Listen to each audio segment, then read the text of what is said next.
Hey friendos, I went and saw Rise of the Beasts on Monday at an advanced screening I won a ticket to. And I let it stew in my head for a couple days, and I'm going to talk about it now. But a couple things. First, you're probably wondering, what's this terrible camera? Well, this is the live stream setup. What live stream? Go to my channel, there's a live tab. We stream sometimes, been doing it for a couple years. We have fun. Come by one sometime. There's a puppet me with a mouth. This is going to be no spoilers up front and then maybe some spoilers later. So the no spoilers up front, let me get right to it. Alright? Rise of the Beasts is a Transformers film that I would rank as number 2 behind Bumblebee. I don't think it was as good as Bumblebee overall, but I think it was better than all the Michael Bay directed ones nonetheless. Let me pull my capsule up here. Oh, by the way, I liked it, in case that needs to be said.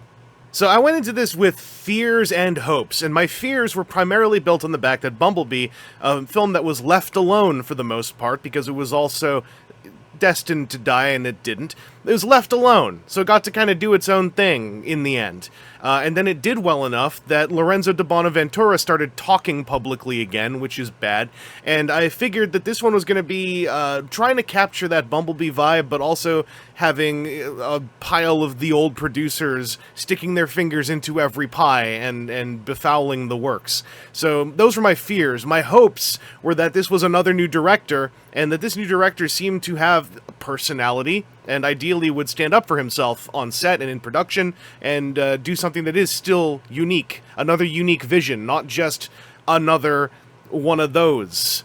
It was not as strong as Bumblebee, and my fears were realized in how the return of all the producers, the Lorenzo gang, instantly added a sprawling, overcomplicated, MacGuffin-driven plot, plus at least 2 fairly startling Optimus Prime lines, and I'm now certain that the producer gang, the career producers, either are responsible for or have, like, some deep-seated love that is not as good as my ironic love for some of the baffling lines Optimus Prime would say over those 5 movies. However, my hopes also fought back before my eyes. It was almost like the meta story I was watching throughout a lot of the film, as the director delivered some extremely heartfelt and eager moments with action direction that treaded close to, but never wholly fell into the oppressive, like, nihilistic cruelty of some of the Bay series films with their action delivery. It is a big, messy adventure, but an eager and endearing one. Imagine if Age of Extinction or The Last Night were likable messes. Also, those two are still much messier than Rise of the Beasts. This whole thing was very much some fresh stuff.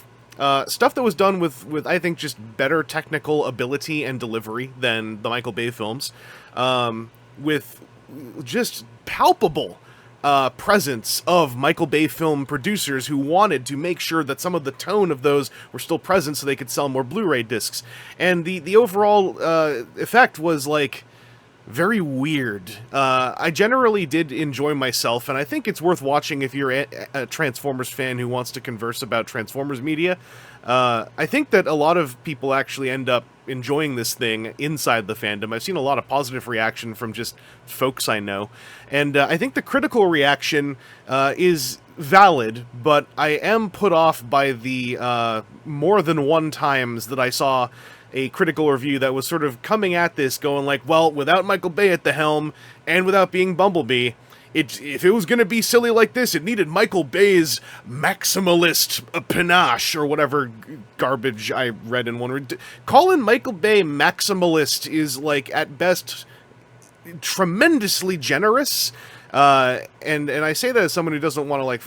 listen, dude's a good DOP. I just don't think dude's a very good director. And maybe he'll punch me in the face someday for saying that. I don't know. But this film was very much a number 2, where I think Bumblebee is a number 1. And for context, I maintain, ironically and unironically, if we're pulling from the Michael Bay films, Age of Extinction is my favorite because it's the only honest one. And I don't have the nostalgic love that a lot of people seem to have developed in the last 5 years for the 2007 film. It aged badly for me, as did pretty much all of them. Age of Extinction, I just think, is the honest one. Unfortunately, it's the Romeo and Juliet one, so even then I don't get to have a clean one, right? One huge highlight of this film was that the robots were characters with voices that were good, who were portrayed as characters, and that was another big fear of mine. This was the biggest fear I had of the return of the Lorenzo gang to the press cycle, was that the robots would once again just become set pieces who occasionally are characters for trailer shots. But this film had the robots, all of them, speaking at least once. That's supposed to be non-derogatory, but I know how it sounds. However, a lot of them do speak, and a lot of them are characters. I would even say a couple of them have little arcs, and they are all filled with emotion, and there are shots, there's some great shots, where the robots, even when they're not in focus, they're just being robots hanging out in the background, as though they were characters, and that is such a... You'd think it wouldn't be a high bar, but I think that in the Hollywood machine, getting across the idea that the Transformers are supposed to be as important as the human cast in that they are characters is it is still a small victory for one of these films to pull that off. And the delivery of the Transformers, I think, was a highlight of this film, as was Anthony Ramos. That dude gave me young John Leguizamo vibes, absolutely non-derogatory. John Leguizamo is great, and Anthony Ramos carried a large portion of the film's weight on his shoulders as the lead human actor, lead human character, but also having to shoulder, like, some stuff that you gotta be able to pull that off with a straight face and with conviction, and he did. That goes into the spoiler territory.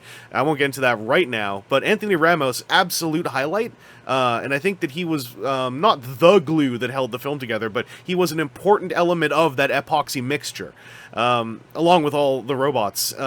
Peter Dinklage was audibly having either a really good time, or he put a lot of effort into sounding like he was having a good time. He was hamming it up, the Scourge. It didn't get into being Sovereign from Mass Effect, like one of the trailers had me thinking the voice was going to sound, but instead it was just a dude, like, getting to be a cartoon supervillain. The Terrorcons were so lovely. They were just, they brought that Shatter and Dropkick vibe for most of the film, of just being speaking role cartoon villains. And that's it. And it works. It's a thing that Transformers is good at, being a cartoon. Filmically speaking, the producers meddled with this quite a bit. And I am attributing a lot to them, only because of the tropes that exist. I'll get into that in the spoilers. But plot-wise, this was, unfortunately, as I mentioned, a bit of a sprawling, MacGuffin-driven mess. Quite literally, we gotta find a thing, and then after that's done, now we gotta go, like, far on a long trip and then go find another thing, and you know, it means there isn't a lot of room for all of these great characters I was just talking about to actually kind of breathe, and that some characters do get left behind in this film. They're on screen, but there's a lot of them you kind of wish were on screen more, and there's a thing near the end that robs some of them of getting to be on screen more. So I think this is one for the Transformers fans. And unlike Bumblebee, I don't think this is one for the folks who are like, well, maybe they make these movies better now. Because I do think that for a lot of the average Joe public, you go to see this and you're probably only going to notice, like, well, it's not shaken as much. But other than that, like the plot is not, the plot's not, like, crazy complicated. It's just, like, it's kind of is like this. You know, it's like a rocking boat. And there are little bits and pieces of the plot where it kind of feels like they're leftovers from a previous cut of the film. I saw that Collider interview. Stephen Caple Jr. Did state, like, his director's cut the first time around wasn't that much longer, but it feels more like there were a lot of things that were mandated upon this film that were once expanded upon but no longer were, and it just feels very stitched in places. Not like The Last Night. The Last Night was not stitched. The Last Night was held together with Scotch tape. This, however, did feel very patchwork. So now we're going to get into spoilers, and I'm going to try to make this as clear as possible. I'm going to start spoiling things from the movie. So you, the one who turned this on to fall asleep to. I know you can hear me. So you don't have to get up, okay? Well, you gotta get up if you don't want to hear spoilers. But if you're okay with the spoilers, don't get up. Just show me the thumbs up. Don't worry, I can see it. I won't explain how this works. Okay, it's good. You go back to sleep, have sweet dreams. Just remember, your dreams are a warning. So, the plot of this thing, the messy bits, right? The messy bits, the Maximals, warriors from both your past and your future. If you fill in some gaps, and if you take, like, very singular lines as extremely literally, and also still fill in some gaps, maybe they are from the past, and then they lived to the future, and then came back to the past. Maybe. Unfortunately, that's not a plot point of the film. That is part of the lore of the film, and those are two very separate things. There's like an intro showing some kind of maximal home planet. They never say what it is, and I was hoping they were going to do a funny name drop. They name drop Ape Link, and that was cute, but I still don't really know who or what the Maximals are. They're from the past. They went on a mission. Then they made it to the future enough that Optimus Primal was named after the legendary Optimus Prime, but then they came back to the past and then came back around to the future to the point where Optimus was about to sacrifice himself, and Optimus Primal oddly implied that that sacrifice was like a key event to the Maximal Doctrine, even though they also said the Maximal Doctrine was somewhat defined by Unicron blowing up their planet, but then Primal was sort of integral to preventing Prime from dying in that sacrifice, and I don't really know who or what they are, but they were cool to hang out with. The Maximals were very nice, fun characters who integrated with a Peruvian village for some number of centuries, and generally were voice acted well. I can't remember Rhinox's one line anymore, but I saw someone assert that he still had one. I just can't remember what it was. Ron Perlman did great. I said before, and I'll say again, all the voice acting, for the most part, was stellar. Like, the name drop actors doing voice acting were doing a pretty good job. Michelle Yeoh, there were, I feel, a number of lines that were, as was posited, most probably recorded after she became Academy Award winner Michelle Yeoh, but I think some of those lines were for the better. To just get it out of the way, she dies, and I feel that they added a couple lines to her death where she states through the haze of Scourge's Unicronian infection that it's okay to just, like, kill me. It's fine. And that, I feel, was helpful to letting Airazor, who had more screen time than I was expecting, given that she was covered in death flags, it let her death also have, like, a little sprinkling of nobility to it, which is hugely flying in the face of how the Transformers career producers tend to want to see death portrayed in the Transformers films, which is unglamorous, violent, and somehow humiliating. So it was really nice to see, like, that the character of Airazor did not just get, like, cleaved in half, and then have her hawk head removed with the spine dangling out, and then placed in front of the camera so you'd watch as she stared into this camera. And the thing is that still that stuff kind of happens, but you know what I mean? Like Q's death or something like that, where it's just like there's nothing useful about the cruelty of how it is delivered. I know people argue with me about that, but y'all are wrong. And that kind of messy plot, the MacGuffin hunt, it is for the transwarp key, which is snapped in two pieces, and it's not terrible. I mean, it's a Transformers plot device hunt. It's sort of a common Transformers idea, and this one I didn't feel was done badly. Like, they didn't belabor it. They didn't have like 5 things to find. And I don't feel that time was really wasted on this. In fact, the one thing I will say is the pace of the movie was kind of just like, it just kept sort of going, and they managed to cram in a couple character moments here and there, but the film began purporting to maybe be a little bit of a slower paced thing, and then it just sort of went and went and went.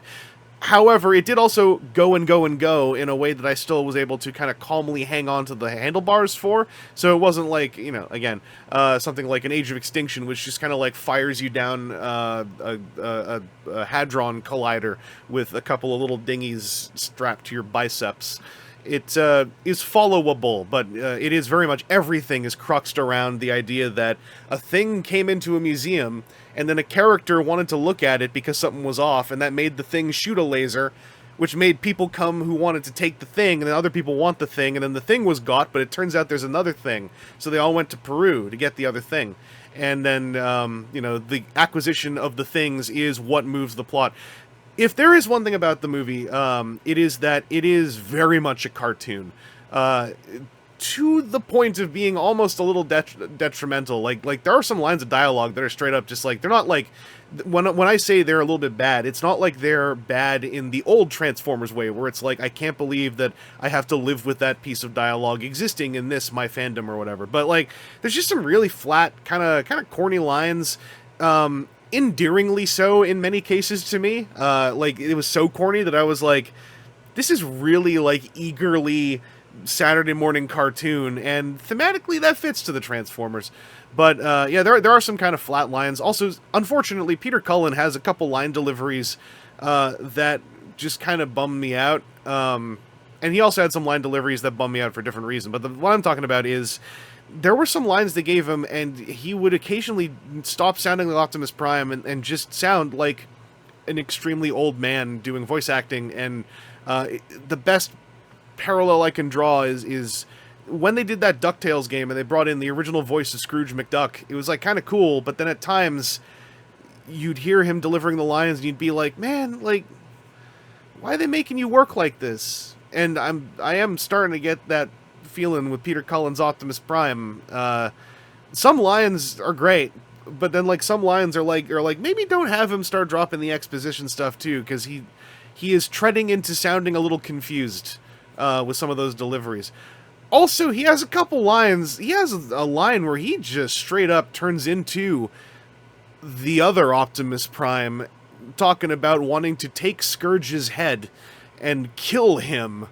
I thought Peter Cullen, like, straight up did a public interview about how much he kind of didn't like saying lines like, I'll rip your face off and I will kill you with the word kill. And Optimus Prime drops the word kill as an active verb in this movie. And between that and wanting to audibly go on about beheading, taking Scourge's head for himself, that very much felt like the producers wanting to make sure people know this is that American hero Optimus Prime, a homicidal, jingoistic maniac. On the bright side, Optimus Prime's story in this is that he feels responsible for him and the Autobots who are on Earth being stuck on Earth for 7 years, and he has a very kind of fun at times, tired dad energy, which is the closest thing we've ever had, I think, to actually justifying Optimus Prime talking about wanting to kill a dude and rip his head off. He is incredibly tired in this movie, and there are some dialogue exchanges that are actually pretty fun. But bear in mind also that he talks about wanting to rip the friggin' dude's head off. And also, spoiler, he does. Scourge's death is actually one of my least favorite parts of the movie, because it is a highly... It tries not to be, and it fights back at times, and then becomes an incredibly, like, just unexciting Bayverse style dismemberment and head smash / decapitation with spine come out. And it's just, it's not cool. It's not delivered. There's a way to do a violent death like that that's cool, but it's done in like a medium shot, as matter-of-factly as possible, with like anti-glamour and anti-romance. And thankfully, a lot of the film does not tread into that, but that Scourge death felt like a producer putting their foot down and going like, this has to be how the villain goes. But those Terrorcons, aside from that, and for most of the movie, like I said, such good cartoon villains, great voices all around. The museum action scene and the mountainside action scene, they are so fun to watch. Those were good toy commercials. I want to buy Battletrap now. I want there to be a Studio Series Nightbird for me to buy now, because I want to have the Terrorcons on my shelf. I'm hype about them. They were fun to watch, and they were threatening, and they were cartoon characters who were talking, and they got feature moments all throughout those action scenes. Everything I loved about Shatter and Dropkick. But then in the final big action scene, the Terrorcons manifest a big swarm of little dudes.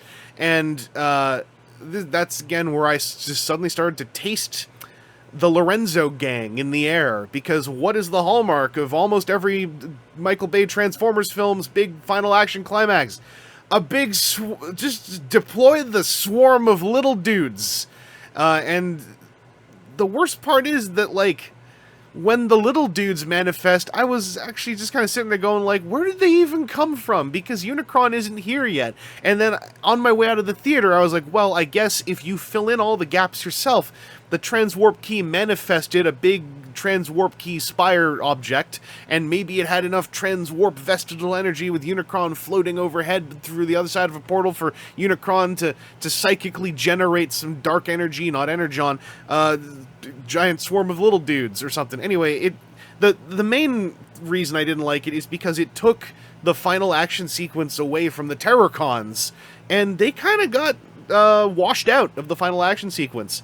Battletrap got to do a little bit and had a pretty cool death scene. Nightbird didn't get to do much and had kind of a junky death scene, with bits of her falling on the ground, and thankfully they didn't just show her head land in full view of the camera. I know it was there, but it wasn't one of those shots. Like, at least it felt a little bit more like how Dropkick went. And then Scourge's death was just a full-on The Fallen style, dismember the guy death.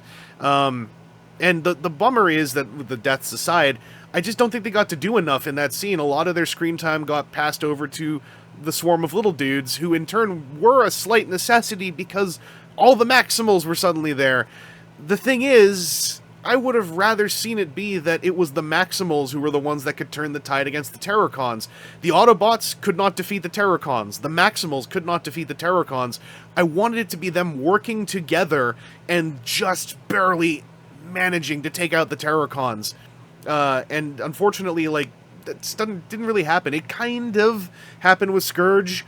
It arguably, I guess, happened with Battletrap, but that's because the Optimuses double-teamed him, and then Optimus Prime made some weird thing about wanting to be the one who personally killed Battletrap, which was kind of weird. Nightbird, however, was just taken out by the returning Bumblebee, who has a whole, like, death and resurrection thing that's kind of easy to forget, to be honest. But Bumblebee got given the Nightbird kill, which felt very unearned. I really wanted each Terrorcon to be like 1 or 2 Autobots plus 1 or 2 Maximals.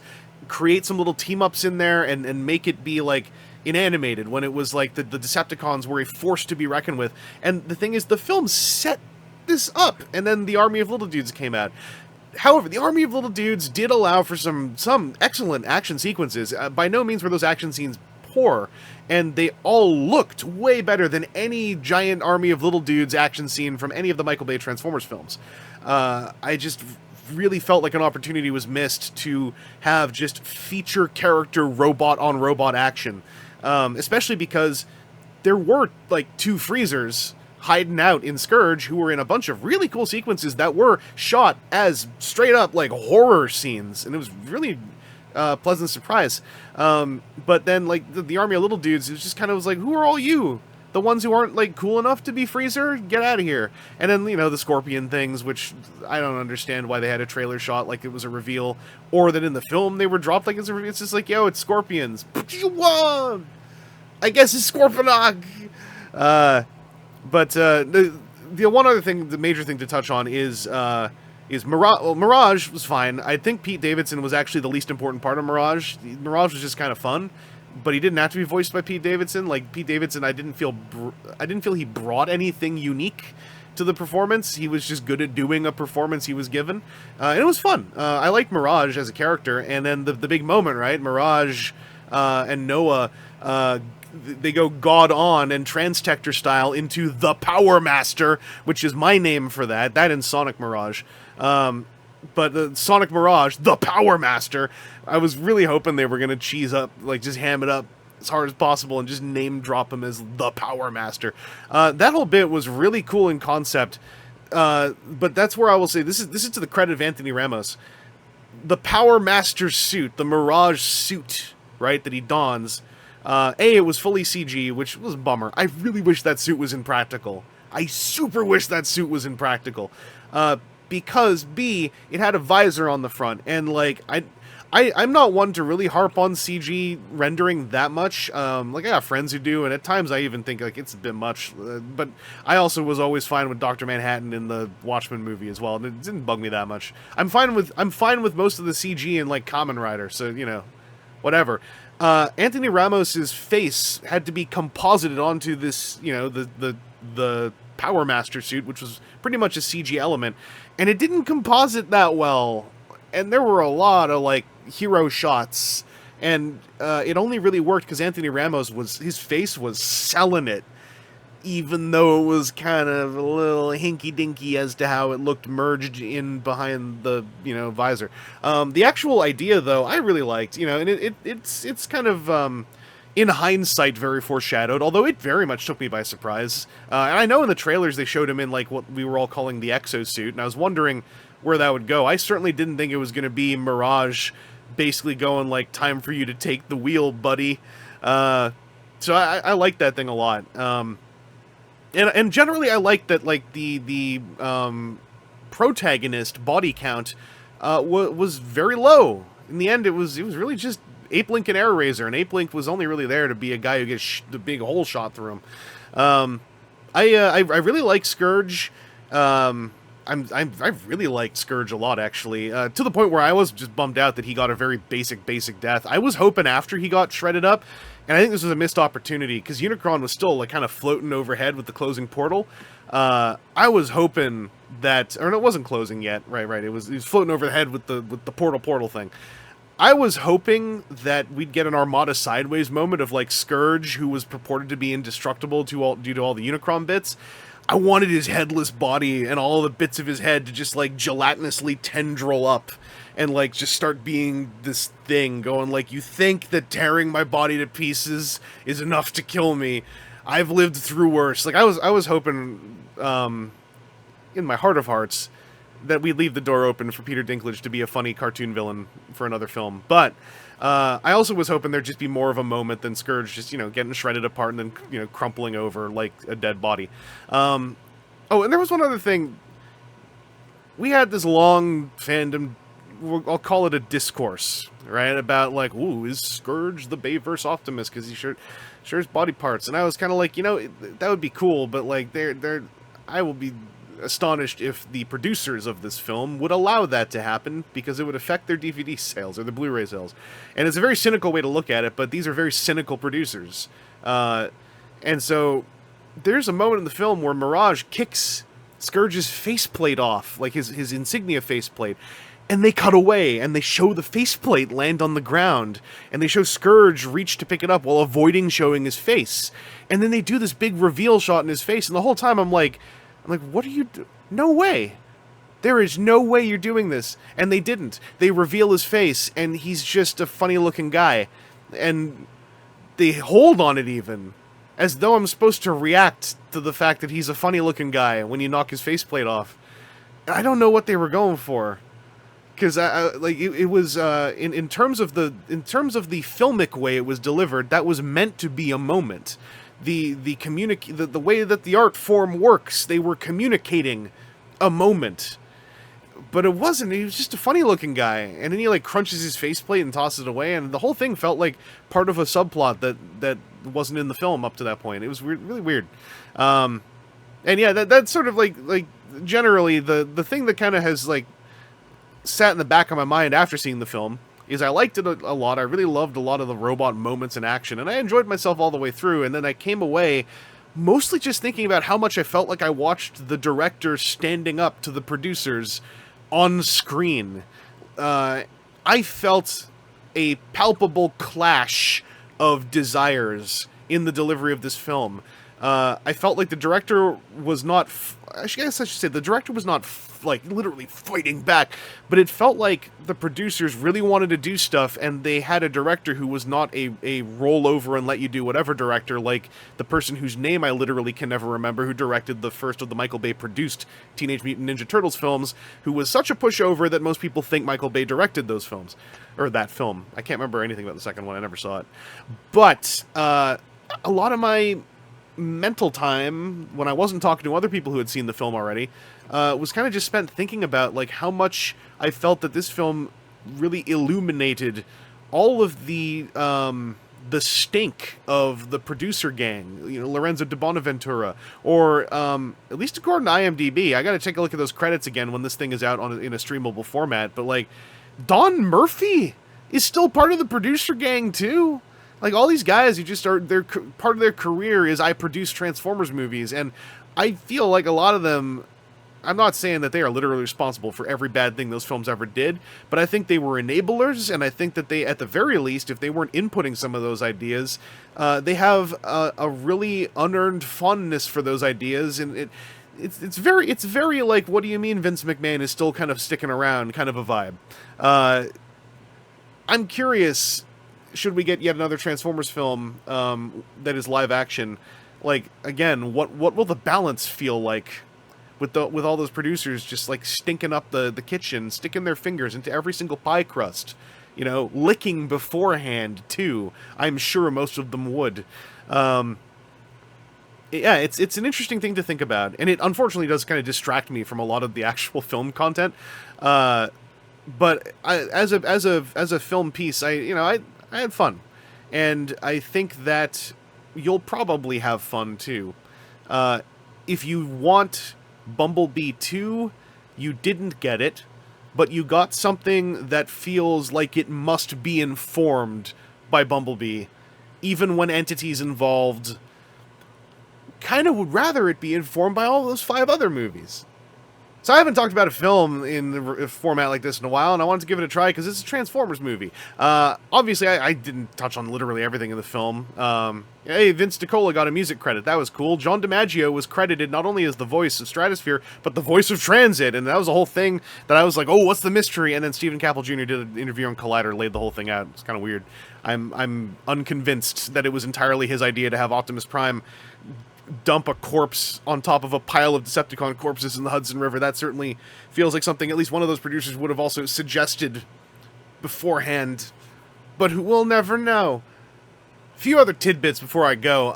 Unicron's theme was in the movie, and in the music credits, Vince DiCola was credited. That is friggin' cool. Also, a couple Jablonski pieces were credited, like The Arrival. Also, something from The Last Night, which I was told was in the credits. It was kind of odd, but kind of neat to see that stuff like cycle around like TFTM music. Unicron, by the way, is really hard to speak on because Unicron wasn't like in the film a ton despite being a big threat. And Unicron is like, still out there. Unicron did have like kind of a silly line though, where there's one point where Unicron says, like, "Scourge, my hunger is killing me." And like Unicron saying "my hunger is killing me" is like, it is really silly. Like, it's not even fun silly. It's just like, that's just a bad line to give to Unicron, the Dark God. My hunger is killing me. It took me out of things a little bit. However, this is important. The film also betrayed us, the fans. There was a big thing. It's a slap to the face of the fans. Okay, Optimus Prime's iconic line, "Let them come," is not in the film. At the end of the film, at one point, he says, "Let him come." And that's extremely different. I'm betrayed as a fan, and I don't know what to do about it. Give me the "let them come" cut. Give me the "transit come" cut. And at the end, G.I. Joe is in it. What's his name? Stamper from House of Cards is... Actually, I kind of like this scene. It's very much set up that they're going to be doing a Sector 7 thing. And the whole time, I'm like, oh, don't do a Sector 7 thing, because then people are going to spend another 800 years saying that these are actually prequels to the '07 movie, when they absolutely are not. And then at the last minute, it's like, nah, it's G.I. Joe with the live-action movie logo, which is the best part, because that means, I don't know, obviously it's not probably intentional, but by using the live-action movie G.I. Joe logo, I was like, oh, this isn't even real G.I. Joe. This is like the cutest version of it you could possibly have cited. I really like that little twist because it's innocent, it's cute. I truly don't think it's going into some kind of GI Joe film franchise revival. And short of like name dropping Unit E, it's also a great way to really just cement a lot about this movie. Really cements that these are not prequels, and at this point, continuing to argue that these fit the timeline of the 2007 Transformers movie is simply wasting other people's time. To the point of being inconsiderate. So, Lorenzo, stop it! Anyway, I'm also doing a podcast about this at some point with Aaron and TJ on WTF and TFW, and I'll try to post a copy of that up here if I remember to, because I feel like you folks enjoy the specific focus talks like those. Anyway, did you see the movie? Good, I guess. Tell me about it. If you want to have a fight about how I feel about the movie, I'm very conflict averse, so I probably won't engage you that much. But you know, let me know what you thought of it. If you got like cartoonish hyperbole to drop in the comments, like I guess if you got it, but like I'm gonna tell everyone else, like don't engage with it. If someone's like looking for a fist fight, don't do that in my comments because I'm gonna make fun of y'all. I'm gonna screenshot you and put you up on my wall, and by that I mean like on public Twitter. So don't be foolish. And then there's probably videos like floating around me. Or I don't know how the end screen's gonna work. I gotta kill like 20 seconds. So yeah, you're not asleep yet. You said you were gonna go to sleep with the video on. Well, now the video's over. All right, go to sleep.